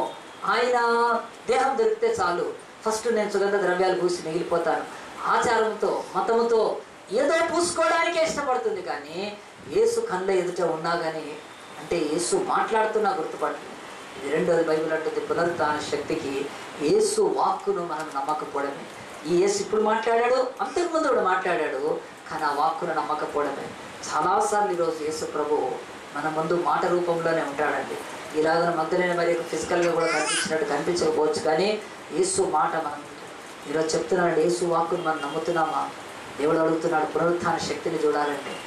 కరెక్ట్గా జనవరి మాసము అందరం ఇక్కడ గ్యాదర్ అయ్యాము. ఒకరోజు చాలామందిని పొద్దున్న రమ్మన్నాను, సాయంత్రం కూడా రమ్మన్నాను. ఎందుకంటే చర్చ్ ల్యాండ్ 70 లక్షలు పెట్టి కొనాలి కనుక మీరు అందరూ వస్తే నేను చెప్తానన్నాను. చెప్తానంటే అందరూ ఆ రోజు కనిపెట్టారు. ఏమీ చెప్పలేదు. నేను విమలా సిస్టర్ వరకు ప్రార్థన చేయించాను. 3 రోజులు అయిపోయింది. తర్వాత 3 రోజులు ప్రార్థన చేశాను. దేవుడు ఇస్తాడు ఖచ్చితంగా అని అన్నాను. కానీ చాలామంది అవిశ్వాసులు దానికి దూరం అయిపోయారు, నమ్మలేదు. ఇంత చిన్న చర్చ్ 70 లక్షలు కట్టగలుగుతుందా? 70 లక్షలు దేవుడు ఇస్తాడా? ఖచ్చితంగా. ఇదే అవిశ్వాసము. యేసు మాట్లాడుతున్నాడు మీకు ఇవ్వాలని. నేను అసలు ఇక్కడికి వచ్చి మాట్లాడకముందే దాదాపు 3 రోజులు నేను కన్నీటితో ప్రార్థన చేస్తున్నప్పుడు దేవుడు నాకు మరి ఆ యొక్క న్యాయాధిపతుల్లో ఒక వాక్యం ఇచ్చాడు. నాకు ఖచ్చితంగా నువ్వు చేయబోతున్నావు నాయన. నాకు ఎవరు వద్దంటే అవిశ్వాసులు నాతో ఉండకూడదని నేను ప్రార్థన చేసుకొని వచ్చాను. నేను అన్నాను, ఎవరైనా తొందరగా వెళ్ళిపోండి అంటే వెళ్ళిపోతున్నారు అందరు. మీకు ఎవరైనా పని ఉంటే వెళ్ళిపోతున్నాను. చాలామంది లేచి వెళ్ళిపోయారు. అది పని కాదు, విశ్వాసం లేదని నాకు సూచన. వెళ్ళిపోయారు చాలామంది. కొద్దిమంది మిగిలారండి. ఆ కొద్దిమంది నమ్మారు నాతో పాటు. నమ్మినందుకు ఈరోజు దేవుడు ల్యాండ్ రిజిస్ట్రేషన్ కూడా చేయించాడు. చెప్తున్నాను, ఈరోజు యేసు మన ముందుకు వచ్చి మాట్లాడినా మనం గుర్తుపట్టడం ఎందుకో తెలుసా? అవిశ్వాసులం కనుక. ఆయనను చూచిన ఈ కన్నులు ఆయనను శవముగానే చూడటానికి ఇష్టపడుతున్నాయి, ఓటమితోటే చూడటానికి ఇష్టపడుతున్నాయి, అపజయాన్ని చూడటానికి ఇష్టపడుతున్నాయి. ఆయనను చంపి ఆ యొక్క సిలువలోంచి దేహాన్ని అవే చూసింది ఆమె. అవంతా మామూలు నేత్రాలు. కానీ యేసు తిరిగి లేచినట్టు ఆమె ఊహించుకుంటుంటే యేసు ఏ రకంగా ఉంటాడో, ఎంత మహిమలో ఉంటాడో, ఆయన ఎంత సౌందర్యంగా ఉంటాడో, ఎంత ఆయన యొక్క మరి ప్రేమ గల మాటలు నేను కొత్తగా వినాలనే ఆశ ఉంటే ఆమె నిజంగా యేసు ప్రభువుని చూసి. రెండోది, మన బ్రతుకుల్లో గుర్తుపట్టాలి. యేసు వాయిస్ని గుర్తుపట్టాలి. మనం ఎందుకు యేసు వాయిస్ని గుర్తుపట్టాలి తెలుసా? చాలాసార్లు చెప్తున్నాను. మార్కెట్లో యేసు ప్రభు మాట్లాడతాడండి. సినిమా థియేటర్లోకి వెళ్ళేటప్పుడు యేసు మాట్లాడతాడు. బార్లోకి వెళ్ళేటప్పుడు మాట్లాడతాడు. పచ్చి పాపంలోకి వెళ్ళేటప్పుడు మాట్లాడతాడు. ఎందుకు నువ్వు ఇక్కడ అని అడుగుతాడు. కానీ ఆయన ఎవరు గుర్తుపట్టదండి. గుర్తుపట్టారు తెలుసా? ఒక పాపపు పని. మనకు యేసు ఎక్కడుంటాడంటే చర్చిలో ఉంటాడు. యేసు చర్చిలో ఉంటాడు, దేవాలయం. లేదంటే ఆ పరలోక సింహాసనం మీద ఎక్కడో కూర్చుంటాడు. ఆయన బిజీగా ఉంటాడు చాలా దేవదూతలతో. ఇక్కడ యేసు ఉంటాడా? ఇదిగో ఈమె సావు అదే వచ్చింది. ఏంటంటే యేసు బాడీ కావాలన్న ఫస్ట్. లేచిన యేసుని అందు గురించే గుర్తుపడు. ఎంతసేపు శవమో, ఎంతసేపు దేహమో, ఎంతసేపు సుగంధ ద్రవ్యాలు, ఎంతసేపు మాయమైపోయిన ఆయన బాడీ గురించే. కానీ తన మనసులో ఉండాల్సిన పునరుత్థానపు యేసు యొక్క వాగ్దానం ఒక్కటి లేదండి. మన లైఫ్లో యేసు మనం పాపములో పడేటప్పుడు కూడా మాట్లాడతాడండి. ఆయన ఎందుకు ఏడుస్తున్నావు? మా పక్కన నిలబడి మాట్లాడుతున్నాను. అయినా కానీ యేసునో గుర్తుపట్టలేదు. బైబిల్ అంటుంది పునరుత్థాన శక్తిని లోకంలో ఎవరు పొందుకోవట్లేదు తెలుసా అండి? బైబిల్ చెప్తున్నట్టు ఈ దేవుని వాక్కును నమ్మని వాళ్ళే. ఈ దేవుని వాక్కును నమ్మని ఎవ్వరు కూడా పునరుత్థాన శక్తి భూమి మీద చూడండి. నేను చెప్తున్నాను, ఇక్కడ నిలబడి 70 లక్షల రూపాయలు ప్రార్థన చేసి దేవా నువ్వు ఇస్తావు ఇది అని చెప్పినప్పుడు నా బ్రతుకులు ఎన్ని అనుభవాలు. చాలాసార్లు ఛాలెంజింగ్గా నన్ను కూడా అన్నప్పుడు అవ్వాలి. నేను చెప్పాను, భక్త సింగ్ గారు ఒకసారి మీటింగ్ పెట్టినప్పుడు ఆ మీటింగ్లో 1000 మంది ఉన్నారు. మధ్యాహ్నం అన్నం తినడానికి అన్నం లేదు. మరి ఏం చేయాలంటే ఆయన మోకాళ్ళ మీద అక్కడ ప్రార్థన చేస్తూ ఉన్నప్పుడు ఒక అద్భుతం జరిగింది. ఎక్కడి నుంచో ఒక క్లీనర్ వచ్చాడు. వచ్చి ఆ యొక్క బిల్డింగ్ దగ్గర ఇక్కడ హెబ్రోన్ ఎక్కడ అని అడుగుతున్నాడు. ఆ పేరు అడిగినప్పుడు ఆ బయట వాళ్ళు ఎందుకు నీకు అన్నాడంటే, మా సారు ఇక్కడ దీనికి ఒక లారీ బస్తాల బియ్యాన్ని పంపించాడు. పోయి వెంటనే ఆయనకి చెప్పారు భక్త సింగ్ గారికి. చెప్పంగానే ఆయన అన్నాడు, yes it will come, I know అన్నాడు. వస్తాయి నాకు తెలుసు. లారీ బస్తా బియ్యము ఒక ఆయన పంపించాడు. ఇక్కడ ఆయన ప్రార్థన చేస్తున్నాడు. ఆయన ప్రార్థన చేస్తూ ఆయన ఇచ్చేసాడు తప్ప అక్కడికి ఫోన్ చేసి ఇక్కడికి ఫోన్ చేసి ఏం చేయలేదండి. అట్లా భక్త సింగ్ గారి యొక్క అనుభవాలు ఎన్నో నేను చదివాను. నాకు కూడా తెలుసు, దేవా ఖచ్చితంగా నువ్వు దీన్ని మీట్ చేస్తావు. ఎట్లా చేస్తావో తెలియదు కానీ చేస్తావు. కానీ అంతేకాని ఓటమిని ముందు అంగీకరిస్తే, అపజయాన్ని ముందే అంగీకరిస్తే పునరుత్థాన శక్తి బతుకులు ఎప్పుడు చూడలేమంట. చెప్తున్నాను ఆ యొక్క మాటలు. ఈమె యేసు శవాన్ని చూడడానికి ఇష్టపడింది కనుక సజీవుడైన యేసుని గుర్తుపట్టలేకపోతే నీ లైఫ్లో అద్భుతమైన విజయాలు దేవుడు నీ ముందు నిలబెట్టినా నువ్వు ఓటమికి అలవాటు పడతావు కనుక, అపజయానికి అలవాటు పడతావు కనుక, ఈ మతానికి అలవాటు పడతావు కనుక నువ్వెన్నడూ చూడలేవాడు. మాట్లాడినా గుర్తుపట్టట్లేదు. అమ్మ అని పిలిచినప్పుడు ఎన్నిసార్లు ఇందే ఆ యేసు మాట కానీ గుర్తుపట్టలేదు. ఇది రెండవది. మూడవది చెప్పి నేను ముగిస్తాను చూడండి. దేవుని వాక్యం 15వ వచనంలో నేను చూస్తే ఆమె అంటుందంటే, ఆయన తోటమాలి అనుకొని, అయ్యా నీవు ఆయనను మోసుకొని పోయిన ఎడల ఆయన ఎక్కడ ఉంచుతావో నాతో చెప్పుమో, నేను ఆయనను ఎత్తుకొని పోదునని చెప్పాను. ఈమెకు ఒక్క కోరిక ఉంది, కైస్ అవి బాడీ లేక జానా హై, ఎట్లనే చేసి ఈ బాడీని తీసుకొని పోవాలి. వీళ్ళు దుర్మార్గులు, రోమన్స్, ఈ యూదులు యేసు ప్రభువుని ముక్కలు చేస్తారేమో, తీసుకుపోయి ఇక్కడ ఏం చేస్తారు. ఇక్కడ ఆయనకి ఎక్కువ సేఫ్టీ లేదు, ఇక్కడ సేఫ్టీ లేదు యేసుకు. అప్పుడే రాయి బీకి పారేశారు. ఆ బట్టలు కనిపిస్తున్నాయి. ఎక్కడైనా నేను పెట్టుంటే మెల్లగా తీసుకొచ్చి జట్కాను బండి తెచ్చుకొని ఎక్కించుకొని తీసుకొని పోదాము. మోసుకొని పోవడానికి ఇష్టపడుతుందండి. ఎంత బాధ అనిపిస్తుంది. చాలా ప్రేమ కలదండి ఈమె విషయంలో. ఈ యొక్క మనము ఇవి ధ్యానిస్తున్నాను. ఒకవైపు ఆమె దేవుని ఎంత ప్రేమించిందంటే, ఇంక్లూడింగ్ ఆయన బాడీ అయినా చాలు అనుకుని అంత ప్రేమించింది. కనుక అంత ప్రేమ ఉంది కనుకే యేసురాను సరి చేస్తున్నాడండి. ఏంటండి, ఒక స్త్రీ అయి ఉండి ఒక యవ్వనస్తుడు ఈ భూమి మీద బతికిన ఒక మరియమ్మ కొడుకు అని ఆ శవాన్ని ఇంటికి తీసుకొని పోతుంది అంటది ఏంటండి? ఆలోచించండి. యేసుతో తిరిగి ఎన్ని అద్భుతాలు చేసిన ఆమె చివరికి బాడీ అయినా పర్వాలేదనుకునే స్థితికి వచ్చింది. దేవుడు అంటున్నాడు, ఇదే మన పరిస్థితి కూడా. మనం అంటున్నాం, పునరుత్థాన శక్తితో నింపి, పునరుత్థాన మహిమను నీకు చూపించి, పునరుత్థానపు శక్తిని నీ ద్వారా లోకానికి ప్రసరింపజేసుకోవాలని యేసు అడుగుతుంటే, ఆయన డెడ్ బాడీని మాత్రం తీసుకుపోయి పెట్టుకుంటామనే క్రైస్తవ లోకం ఈరోజు ఉంది కనుక దేవుడు రాసి పెట్టాడు. అంతే, మనకు అవే కావాలి. అసలు పునరుత్థాన శక్తి మనకు అక్కర్లేదు. ఆయన ఓడిపోయినా, చనిపోయినా, సిలువలో ప్రాణం కోల్పోయినా ఆ బాడీ దొక్కితే చాలనుకుంటున్నాను. ఇదేనండి, ఎత్తుకొని పోయి ఏం చేస్తుంది? ఆ బాడీ పెట్టుకున్నామే ఏం చేస్తుందండి ఆ బాడీని పెట్టుకొని? అంటే చెప్పుకుంటాను కదా, నేను కాపాడాను, యేసు బాడీ నా దగ్గర ఉంది. అయినా వాటికి ఆయన నేను ఎందుకంటున్నాడు? ఆయన ప్రేమిస్తే ఆయన యొక్క శరీరం కాదు, ఆయన ప్రేమిస్తే లోకములు ఆయన పట్టించగలగాలి. ప్రియ దేవుని బిడ్డారా, మన రీసెంట్గా ఈ చర్చ్ ల్యాండ్ విషయంలోనే మరి రిజిస్ట్రేషన్కి ముందు ఒకసారి ఏదో ఒక పేపర్ జిరాక్స్ తీపించాల్సి వచ్చినప్పుడు ఆ పేపర్ జిరాక్స్కి నేను ఆ వ్యక్తికి ఇచ్చాను, డీల్ చేస్తున్న వ్యక్తికి ఇస్తే ఏమైపోయిందంటే ఆయన జోబు చూసుకున్నాడు, చిల్లర లేదు, చేంజ్ లేదు. చేంజ్ లేకపోయే వరకు నేనే చేంజ్ తీసుకొని ఇచ్చాను. చేంజ్ 1 రూపీస్ కాయిన్స్ ఇచ్చాను. ఇచ్చినప్పుడు ఆయన ఒకటి చాలంట. లేదు ఉంచుకోండి అన్నాను. మా దగ్గర కాయిన్స్ ఉంటాయి, మా చర్చిలో చాలామంది చిన్నపిల్లలు కానీ ఎవరైనా కాయిన్స్ వేస్తారు ఆఫ్రిక్స్, అవి మా దగ్గర ఉంటాయి, రెగ్యులర్గా తీసుకోమన్నారు. ఆయన వెంటనే ఆ కాయిన్ తీసుకొని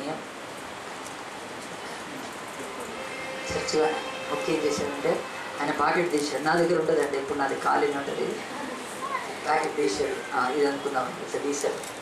ఇట్లా ఉంటుంది కదా ప్యాకెట్. తీసి ఏం చేశాడంటే ₹1 లోపలిగా పెట్టాడండి. ముంచి పెట్టుకున్నాడు. ఇంకో ₹1 తీసుకున్నాడు. ఎందుకనంటే చర్చిగా నాకు అనిపించింది, పాపం వీళ్ళు జీవితాలలో చర్చిలో వేసిన కానుక వాటిని తాకితేనే ధన్యత. బ్యాంకులో కూడా అప్పుడప్పుడు చర్చ్ ఆఫరింగ్స్ అనగానే అక్కడ గాడు ఆయన ఇట్లా అంటాడు, ఒకసారి చర్చ్ ఆఫరింగ్ బ్యాంక్లో వేస్తున్నాను. ఎందుకంటే వాళ్ళకి ఒక ఫీలింగ్ అనమాట, ఇది దేవుని గల్లాలో డబ్బులే.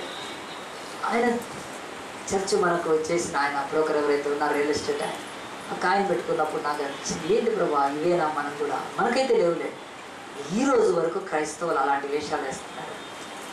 ఈమె శవము దేహాన్నైనా తీసుకొని పెట్టుకోవాలన్నట్టుగా యేసుక్రీస్తు మందిరానికి, ఆలయానికి సంబంధించినవి తీసుకెళ్ళి మొక్కుతున్నారండి. ఆయన వదిలిపెట్టి ఎంతమంది ఈరోజు అలాగే ఎక్కడి నుంచో ఆ హోలీ ల్యాండ్కి వెళ్ళి ఒక బాటిల్ పట్టుకొస్తారు. పట్టుకొచ్చి ఇది హోలీ ల్యాండ్లో హోలీ వన్ పెట్టుకో, మరి ఏమని అవి కావాలి. నేను ఒక హెచ్ఎల్లో ఒక చర్చికి వెళ్తే ఆ చర్చిలో నన్ను కూర్చొని ఒక ఆయన అన్నాడు, బ్రదర్ నీకు ఈరోజు గిఫ్ట్ ఇస్తున్నా అన్నాడు. నేనేమో ఆశపడతా ఉన్నా గిఫ్ట్. చివరికి ఏమి చేశాడు తెలుసా అండి, ఆయన బైబిల్లో నుంచి ఒకటి తీసి ఇచ్చాడు. అది ఈక. ఏమి ఈక? అది హోలీ ల్యాండ్ ఈక. అక్కడ చెట్టుది, ఒక ఓలివ చెట్టుది ఒక చిన్న ఇదండి, కరివేపాకు లాగుంది. అది నేనన్నా ఇదే నాయన నువ్వు ఇచ్చేదంటే, మా మిస్సెస్ హోలీ ల్యాండ్ వెళ్ళింది, ఇది బైబిల్లో పెట్టుకో అంటే నేను దాన్ని పట్టుకొని కరివేపాకు లాగా ఇట్లా అనేసి, ఇది బ్రదర్ ఇది సజీవుడైన దేవుని ఆరాధిస్తూ యెరూషలేముకి వెళ్ళి ఈకలు తెచ్చుకోవటానికి మనం పోయేది. వాళ్ళకి ఇంకా అదేనండి చెప్తున్నాడు. ఇలా పునరుద్ధారం శక్తి ఎట్లా వస్తుంది? ఇట్లా అయితే సజీవుడైన దేవుడిని మృతుల్లోనే ఎతికేది, లేకుంటే అవి ఎత్తుకొని పోతారా?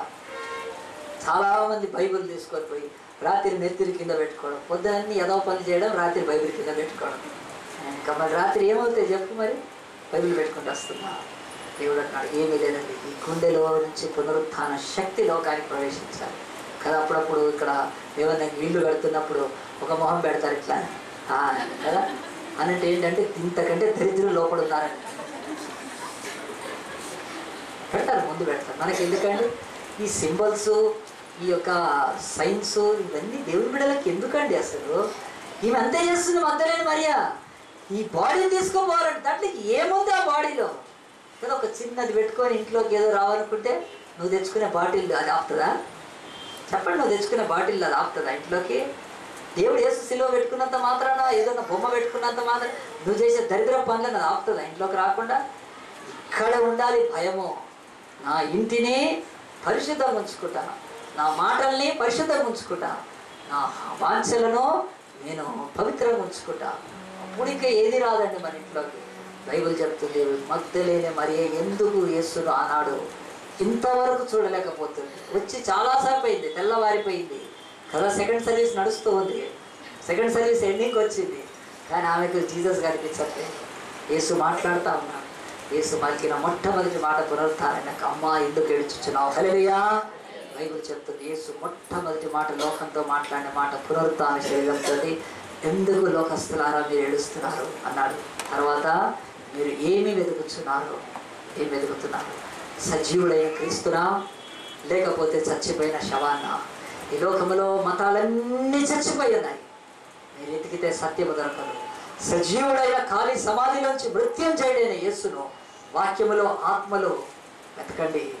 ఆయన ప్రత్యక్షం అవుతాడు, ఆయన మీతో ఉంటాడు, సదాకాలం ఉంటాడు, మిమ్మల్ని నడిపిస్తాడు. రెండే మాటలు యేసుప్రభుడుతున్నాడు. నువ్వు ఎందుకు ఏడుస్తున్నావు?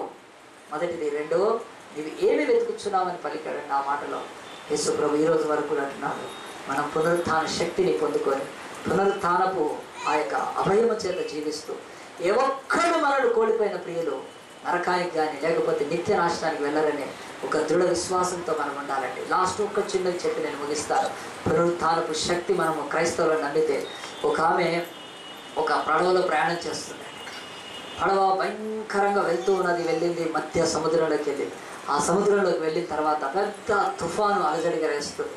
ఆ తుఫానికి ఆ యొక్క ఓడలో ఉన్న వాళ్ళు అందరూ భయపడుతున్నారు. క్రూ పనిచేసే వాళ్ళు, నావికులు కూడా భయపడుతున్నారు. కానీ ఆ ఓడంతటిలో ఒక్క ఆమె మాత్రం ఏమీ భయపడట్లేదు. ఆమె నిర్భయంగా కూర్చొని చూసేవాళ్ళు అనుకున్నారు ఏంటి ఈమె ఇంత దృఢంగా ఉంది. ఆమెను అడిగారు నీకేం భయం వేయట్లేదా? ఓడ దాదాపుగా ఊగిపోతూ ఉంది, అది ఇంకా మునిగిపోయే అవకాశం కూడా ఉంది. ఆ మాట మొత్తం ఓడంతట్లో తెలిసింది. చివరికి ఆ యొక్క నావికుడి దాకా వెళ్ళింది. నావికుడు దిగి వచ్చాడు. అమ్మ నువ్వు చెప్పు, సీక్రెట్ చెప్పు, నువ్వు ఎంత దాంట్లో మేము నావికులము, క్యాప్టెన్స్ని, మాకే ఈ సముద్ర తుఫాన్లు ఇంత భయపెడితే నేను ఏం భయపెట్టలేదు, నువ్వు ఎట్లా ఉన్నావంటే ఆమె అంది సింపుల్ అంది, ఓడ ఎక్కడికి పోతుంది కదా, బ్రిటన్ నుంచి అమెరికాకి వెళ్తుంది, ఏదో ఒక ప్లేస్కి. మరి వెళ్తుందా అంటే మరి తుఫాన్ ఆగిపోతే వెళ్తుంది, మరి వెళ్తే కూడా మంచిదే, మరి అదే కదమ్మా మేము కోరుకున్నాం, కానీ వెళ్ళేటట్టు లేదు, ఇది తుఫాన్లో ఊగుతుంది, మునిగిపోయారు, మునిగితే కూడా మంచిదే అంటుంది. మునిగితే మంచిది ఏంటమ్మా, మరి చచ్చిపోతే కూడా మంచిదే అంటుంది. ఏంటి అంటే చెప్తుంది, ఒకవేళ ఓడ క్షేమంగా వెళ్తే నేను అమెరికాలో ఉండే నా చిన్న కొడుకుని చూస్తాను, మంచిదే. ఓడ మునిగిపోతే నేను నా పెద్ద కొడుకు దగ్గరికి వెళ్తాను, ఇప్పటికే చనిపోయినాడు. ఒక్కసారి చప్పట్లు కొడదామని దేవునికి ఆయన చెప్పిలాంటి దృఢమైన విశ్వాసం బతుకులో ఒక్కసారైనా చెప్పగలగాలండి మనం. ఆమెకు పునరుత్థాన విశ్వాసం ఉండాలి. ఆమె అంటుంది, నావికులారా మీరు క్రిస్టియన్స్ కావచ్చు, క్రూ క్రిస్టియన్స్ కావచ్చు, ఆ ఓడలో ఎంతోమంది క్రిస్టియన్స్ ఉండొచ్చు, కానీ అందరూ పునరుత్థానాన్ని నమ్మట్లేదు. ఈరోజు పునరుత్థానం యొక్క విశ్వాసం బలం వాళ్ళ బ్రతుకుల్లో కనపడట్లేదు. ఈమె చెప్తుంది చచ్చిపోతే ఏమిటి, ఏమీ కాదు, నేను లేస్తాను, నేను నేరుగా నా కుమారుడిని కలుసుకుంటాను. ఒక తల్లికి ఇద్దరు కుమారులు కూడా సమానమే కదా. ఏ కుమారుడి దగ్గరికి వెళ్తే ఏమంది తల్లిగా, ఒకవేళ బతికిపోతే అమెరికాలో నేను నా చిన్న కొడుకు దగ్గర, నేను చచ్చిపోతే నా కుమారుడు పెద్ద కుమారుడు ఇప్పుడే చనిపోయింది పరలోక ఆయన దగ్గరికి, ఏదైతే ఏముంది తిరిగి లేస్తామని, తిరిగి మనం ప్రభుత్వం ఉంటామని మనం ఆ యొక్క నిరీక్షణ భూమి మీద ఈ లోకములో ఎప్పటికీ లేదు.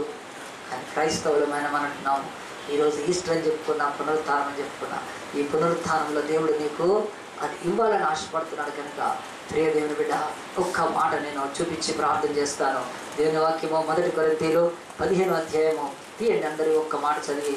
దేవుడు అంటున్నాడు, మనం ఎవ్వరము కూడా ఈ లోకములో మనం ఇతరుల వల్లే నిరీక్షణ లేకుండా ఉండకుండా ప్రభు వాక్యం చెప్తుంది మనందరం కూడా తిరిగి లేస్తామని, యేసు ప్రభువును మృతుల్లో వెతకూడదని, అక్షయమైనది మరి తిరిగి క్షయమైన దాంట్లో నుంచి వస్తుందని దేవుని యొక్క వాక్యం చెప్తూ, ఈ మరణము దేవుడు ఓడించాడని, ఈ మరియ ఎత్తుకుతున్న ఆ మరణాన్ని దేవుడు నిర్విర్తం చేశాడని 1 కొరింథీయులు 15వ అధ్యాయంలో దేవుని యొక్క వాక్యం చెప్తుంది. చూడండి, మరి నేను చదువుతాను 50 వచ్చి, సహోదరులారా నేను చెప్పినది ఏమనగా, రక్త మాంసములు దేవుని రాజ్యము స్వతంత్రించుకొని నేరవు, క్షయత అక్షయతను స్వతంత్రించుకొనదు.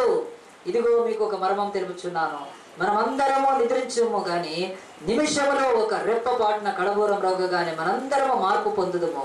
దూరం రోగను అప్పుడు మృతులు అక్షయులుగా లేపబడుదురు. మనము మార్పు పొందుదుము. క్షయమైన ఈ శరీరం అక్షయతను ధరించుకొనవలసినది, మర్త్యమైన అంటే మాసిపోయి మరణించేది పనికిరాందేనే ఈ శరీరము అమర్త్యతను ధరించుకొనవలసినది. ఈ క్షయమైపోయేది అక్షయతను ధరించుకున్నప్పుడు, ఈ మర్తమైనది అమర్త్యం ధరించుకున్నప్పుడు విజయమందు మరణము మృంగివేయబడినని వ్రాయబడిన వాక్యం నెరవేరును. ఓ మరణమా నీ విజయం ఎక్కడ? ఓ మరణమా నీ ముల్లెక్కడ? మరణము ముళ్ళు పాపము, పాపాన్ని దేవుడు ధర్మశాస్త్రంతో పాటు శిలువలో హరించి ఆయన తిరిగి లేచాడు. దేవుని వాక్యం చెప్తుంది. మనం పునరుత్థాన శక్తిని రోజు నమ్మాలి. యేసు పునరుత్థానాన్ని నమ్మాలి. మన బ్రతుకులో పునరుత్థానం అనేది నమ్మకపోతే మన క్రైస్తవ విశ్వాసం మృతమే. మృతులు క్రీస్తులో లేస్తారని నమ్మకపోతే మన విశ్వాస ప్రకటన వ్యర్థమే. మృతులుగానే సమాధిలో ఉండిపోతారంటే మన యొక్క జీవితంలో స్వార్థ వ్యర్థమే. కనుక దేవుడు అడుగుతున్నాడు ఈరోజు, నీ జీవితంలో పునరుత్థాన శక్తిని ఎక్కడ అనుభవించావా? ఒక్క నిమిషం సమయం నేను చెప్తున్నా వినండి. పునరుత్థాన శక్తి ఈ లోకంలో ఎట్లా చూడొచ్చు? మగ్దలేని మరియ యేసును చూసి కూడా గుర్తుపెట్టలేకపోవటానికి ఆమె వెళ్ళింది, దరిద్రంగా వెళ్ళింది కనుక ఆమె పొందుకోలేకపోయింది పక్కన పెడితే, యేసు ఈరోజు నేరుగా చెప్తున్నాడు మనం యేసు ప్రభువుని చూడటానికి కొన్నిట్లలో చూడొచ్చు. ఎక్కడో తెలుసా అండి? ఒక భయంకరమైన త్రాగుబోతు అతడు మారితే పునరుత్థాన శక్తి. హల్లెలూయా. ఒక పిసనారి వ్యక్తి దాతృత్వంతో తనకు ఉన్నది ఇవ్వడానికి ఇష్టపడితే అది పునరుత్థాన శక్తి. దేవుని వాక్యం చెప్తుంది. 10 సంవత్సరాలైంది శాపం కింద పిల్లలు లేని ఆమె ఆ తర్వాత 4 పిల్లల్ని కనింది అనుకోండి, అది పునరుత్థాన శక్తి. నోరు తెలిస్తే అబద్ధం. ఆ వ్యక్తి సత్యము మాట్లాడుతున్నాడు అంటే అది పునరుత్థాన శక్తి. పొద్దున లేస్తే అన్యాయాలు, అక్రమాలు, దోపిడీ, దోచుకోవడము చేసేవాడు మారి అతడు ఒక నీతిగా బ్రతుకుతున్నాడు అంటే అది పునరుత్థాన శక్తి. పొద్దున లేస్తే దేవాలయాలకు వెళ్ళి మొక్కుతూ ఎన్ని కోట్ల దేవతలను వదిలిపెట్టకుండా దేవుడు కానీ దైవం కానీ అడుక్కునే వాళ్ళని బాబాలను కూడా నమ్ముతూ ఉన్న ఆ వ్యక్తికి పునరుత్థానం ఏంటో తెలుసా? మళ్ళీ వాటి గడపలు తొక్కకుండా ఆ క్రీస్తు కొరకు ప్రాణం పెట్టడానికి సిద్ధపడటం పునరుత్థాన శక్తి. ఆలోచించండి ఈరోజు. దేవుడు అంటున్నాడు పునరుత్థాన శక్తి. పామరులు, చదువులేని వాళ్ళు, పండితులు ఆశ్చర్యపోయే రీతిలో మాట్లాడటము పునరుత్థాన శక్తి దేవుడిస్తాడు. బతుకంతా హాస్పిటల్లో తిరుగుతూ రోగంతో వైద్యం చేయించుకోలేక కష్టాలు పడుతూ తమ డబ్బంతా వేయపరిచిన వాళ్లకు దేవుడు స్వస్థత ఇచ్చినాక వాళ్ళు వెళ్ళి వేరేళ్ళ చేతులు పెట్టి మీద ప్రార్థన చేయడం పునరుత్థాన శక్తి. ఇది బైబిల్ చెప్తుంది. రెజరెక్షన్ పవర్ అట్లుంటుంది. ఎప్పుడు చూడు అప్పులే కట్టలేక, అప్పులకు వడ్డీలు కట్టలేక దరిద్రంగా బతుకుతున్న వాళ్లకు దేవుడు ధనాన్ని ఇచ్చి ఆ ధనముతో దేవుని సేవలోకి వెళ్ళడం పునరుత్థాన శక్తి బైబిల్ అంటుంది. మరి ఇది ఏదైనా అనుభవిస్తున్నామా మన లైఫ్లో? ఈస్టర్, హ్యాపీ ఈస్టర్ అని చెప్పుకొని కొండల దగ్గర, గుట్టల దగ్గర పోయి ప్రార్థన చేసుకొని, తెల్ల బట్టలు వేసుకొని, తెల్ల పాటలు పాడి నల్ల విశ్వాసంతో బతకటము ఇది బైబిల్ చెప్తున్న పునరుత్థాన శక్తి. ఇది ఒక్క చోటైనా పునరుత్థానాన్ని అనుభవించామా? నా బ్రతుకులో ఈరోజు చెప్తే సాయంత్రం వరకు చెప్పగలుగుతాను మీకు నా పునరుత్థాన శక్తి ఎన్ని చోట్ల చూశాను. కానీ అది అతిశయంగా ఉంటుంది. కానీ నేను అనుభవించాలని బైబిల్లో మచ్చుగా చెప్తున్నా పిసినారితనము అది పునరుత్థాన శక్తి. దాతృత్వము దేవుడు అంటున్నాడు. ఎప్పుడు అబద్ధాలు ఆడటము, ఆ తర్వాత బతుకులో సత్యం చెప్పడం ఇది పునరుత్థాన శక్తి. ఏ విషయంలో దేవుని నమ్మకపోవడం, ప్రతి విషయంలో సముద్రపు ఓడల్లో మునిగిపోతా అన్నా ఆ పోయిలే సస్తే సత్యంలే దేవుడు తీసుకెళ్తాను, అది పునరుత్థానపు శక్తి. ఎక్కడైనా మనం అనుభవిస్తున్నామా ఈరోజు? ఎక్కడైనా దేవునికి అలాంటి మహిమను, పునరుత్థాన మహిమను తీసుకొచ్చామా? తలలు వచ్చి అందరం కూడా ఈరోజు ప్రార్థన చేసుకుందాం. మరి ఒక్క మాట, మరి దేవుడు నా బైబిల్కి పునరుత్థానం ఇచ్చాడండి. ఎన్ని సంవత్సరాల తర్వాత బైబిల్ మొత్తం ఊడిపోయింది, ఎక్కడికక్కడికి పోయింది. దేవుడు ఈరోజే నాకు కొత్త బైబిల్ ఇచ్చాడు. హల్లెలూయా.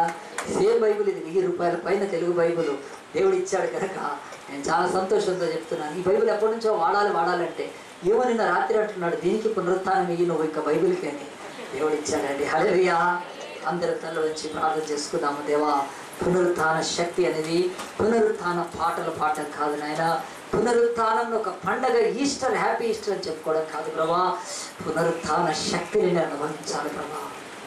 అయ్యా, నరికేస్తారన్నప్పుడు, తలలు నరికేస్తారన్నప్పుడు, చర్చిలు కాల్చేస్తారన్నప్పుడు ఈరోజు సంఘం పునరుత్థాన శక్తిని రుచి చూచింది కనుక ఈ సంఘాన్ని వ్యతిరేకించే దుర్మార్గుల సాతాను సమూహాలను ఎదురు ఒడ్డి నిలబడుతుంది. అది చర్చిలో అత్యున్నతమైనది. పర్వాలేదు, నీకు అంత లేదా? కనీసం నీ బతుకులో చిన్న విషయాలను నమ్ము. నువ్వు త్రాగుతూ ఇంకా నీ కుటుంబాన్ని పాడు చేసుకుంటున్నావా? దేవుడు అంటాడు, బిడ్డ, నా పునరుత్థాన శక్తితో నీవు అనేకులకు నీ నోరు తెరిచి బోధిస్తావు. ఒకప్పుడు నేను ఇట్లా జీవించి నా ఫ్యామిలీని పాడు చేసుకున్నాను, ఇప్పుడు నీ కొరకు ఆయన కొరకు బ్రతికితే నా కుటుంబం ఎంత ఆనందంగా, నువ్వు చెప్తావు. అది పునరుత్థాన శక్తి. ఒకప్పుడు 8 ఏళ్ల నుంచి నేను మరి రోగంతో బాధపడ్డాను. ఈరోజు చెప్తున్నాను పునరుత్థాన శక్తి. 14 సంవత్సరాలు మెడిసిన్ లేదు నా లైఫ్లో. 14 ఇయర్స్. ఈ సెప్టెంబర్ వస్తే 15 ఏళ్ళు అవుతుంది. ఇది పునరుత్థాన శక్తి. నా ఆరోగ్య విషయంలో నేను చెప్పుకోగలుగుతున్నాను. చూడటానికి నేను బలహీనంగా కనపడ్డా, సన్నగా ఉన్నా, పక్కగా ఉన్నా పర్వాలేదు, నాకు ఏమీ పర్వాలేదు. కానీ నేను మెడికల్ షాపుకి కానీ డాక్టర్ దగ్గరికి కానీ వెళ్ళకుండా దేవుడు నాకు పునరుత్థాన శక్తిని ఇచ్చాడు. చెప్పుకోగలుగుతున్నాను. దేవా, ఎన్నోసార్లు డబ్బులు లేని కొదవ దేవుడు పునరుత్థాన శక్తి. ఈరోజు డబ్బు దేవుడు ఇస్తూనే ఉన్నాడు అవసరాలకు. దేవుని బిడ్డ ఆలోచించి ఎంతకాలం పునరుత్థాన శక్తి లేకుండా ఉంటాం? క్రైస్తవ విశ్వాసానికి ఆయువు పట్టు పునరుత్థాన శక్తే. యేసు కూడా అందరిలాగా అవతారాన్ని చాలించి ఆయన సమాధిలోకి వెళ్ళిపోయి నేను మళ్ళీ కర్ణాటకలో పుడతా, యూపీలో పుడతా అని చెప్పలేదా? నేను తిరిగి వస్తాను, ఐ విల్ కమ్ బ్యాక్. దేవుడు తిరిగి వస్తాడు. ఆయన ఒక్కసారి వచ్చి పని నెరవేర్చేశాడు. మళ్ళీ పుట్టాల్సిన అవసరం లేదు యేసుకి. ఈ దేవుడు యేసు ప్రభు గొప్పన. ఈ లోకములో ఇంకా అజ్ఞానంతో కర్మ సిద్ధాంతంలో పునర్జన్మలు నమ్మేవాళ్ళ విశ్వాసాలను మనము గౌరవపరుద్దామా? అలాంటి అవిశ్వాసంలో ఉన్న వాళ్ళని యేసు కొరకు సంపాదిద్దామా? ఒక్కసారి గుడ్డ మీద చేపెట్టుకొని ప్రార్థన చేయండి. దేవా, నీ యొక్క పునరుత్థాన శక్తిని నేను ప్రతి చోట అనుభవించాను నాయన. నా కొడుకు మాట వినడు, అడ్డమైన తిరుగుడు తిరుగుతాడు. తల్లి తండ్రి మాట వినడు నాయన. ఆ బిడ్డను మార్చడం పునరుత్థాన శక్తే. దేవుడు అంటాడు, ఇస్తాడు, దేవుడు ఇస్తాడు. మగ్దలేని మరియకు నేను చెప్పిన తర్వాత కొద్దిసేపు తర్వాత కనిపించాడు యేసుప్రభు. ఎందుకంటే ఆమె అంతగా ప్రేమించి సమాధి దగ్గరకు వచ్చింది. ఆమె అవిశ్వాసాన్ని అంతా సరిచేశాడు. తర్వాత ఆమె కనిపిస్తాడు యేసుప్రభు. ప్రియ దేవుని బిడ్డ, ఈరోజు నీ జీవితంలో పునరుత్థాన శక్తిని పొందాలని ఈ పునరుత్థాన ఆదివారాన్ని మనం జ్ఞాపకం చేసుకొని, ఏదో ఇంత మంచి వంట వండుకొని, మంచి బట్టలు కట్టుకొని, ఏదో కొండల్లోకి పోయి దిక్కుమాలిన పాస్టర్లు, సేవకులు ఏదో కొండల్లో అనుభవాన్ని ఇస్తున్నారు. కానీ చర్చిలో ఎంతమంది కన్నీళ్లతో బాధలు పడుతున్నారు. వాళ్ళకు పునరుత్థాన శక్తిని రుచి చూపించాలి కదా. ఇప్పుడు అడుగుతున్నాను, హ్యాపీ ఈస్టర్ అని పాటలు పాడితే తెల్లబట్టలు వేసుకుంటే పునరుత్థాన శక్తి వస్తుందా? మనం మగ్దలేనతో సమానమైపోతాము. మరియతో సుగంధ ద్రవ్యాలు తీసుకెళ్ళి యేసు శవాన్ని మనము చూడటానికి ఇష్టపడిన వారిలో లెంచబడతాము. ఈరోజైనా అడుగుదాం, యేసయ్యా, నాకు పునరుత్థాన శక్తి దయచేయండి ఆయన. మా అమ్మ నాన్నలు సమాధానం లేక ఎప్పుడు తగులు ఆడుకుంటారు నాయన. వాళ్ళు సమాధానంతో ఉంటే భార్యాభర్తలు, అది వాళ్ళ ఇంట్లో పునరుత్థాన శక్తి. మరి దేవా, నా ఇంట్లో నాకు నా జీవితంలో దయచేయండి ఆయన పునరుత్థాన శక్తి. నా హృదయంలోకి రా ప్రభా నాయన.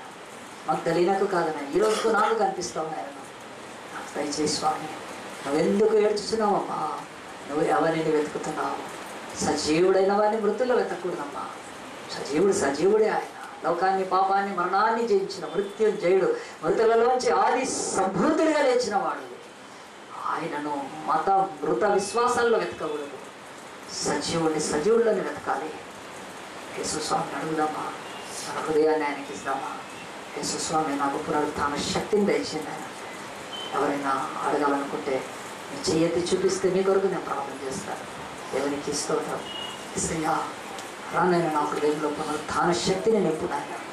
ఇంకా బలహీనమైన వాటిలో, మృతమైన వాటిలో, అవిశ్వాసాల్లో, ఈ మత సంబంధమైన ఆచారంలో నేను అంటు కట్టకుండా నా బ్రతుకులో సజీవుడైన యేసుక్రీస్తు ఓలివల కొండ వరకు వెళ్ళి ఆ మహిమను చూస్తాను ప్రభా. మళ్ళీ వస్తావున్నా నా కొరకు.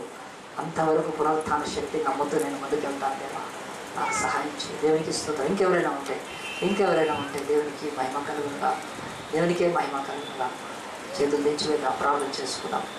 పరిశుద్ధుడా, మహోన్నతుడా, ప్రేమస్వరూపి, నీకే మహిమ గంటలు కలుగునుగా. నాయన ఈ దినం ప్రధాన తండ్రి, నాయన సర్వలోకము నాయన 201 దేశాలు, క్రైస్తవేమన్న దేశాలన్నీ కూడా ప్రభా ఈస్టర్ పండగ జరుపుకుంటున్నాయన. నువ్వు తిరిగి లేచావని, పునరుత్థానం పొందావని ప్రభా సంతోషిస్తూ, ఆనందిస్తూ, ఆర్భాటిస్తూ ప్రభా నాయన లోకములో నా తండ్రి అయ్యా నాయన నీ నామాన్ని ప్రకటిస్తున్నాను కనుక నీకు స్తోత్రాలు నాయన.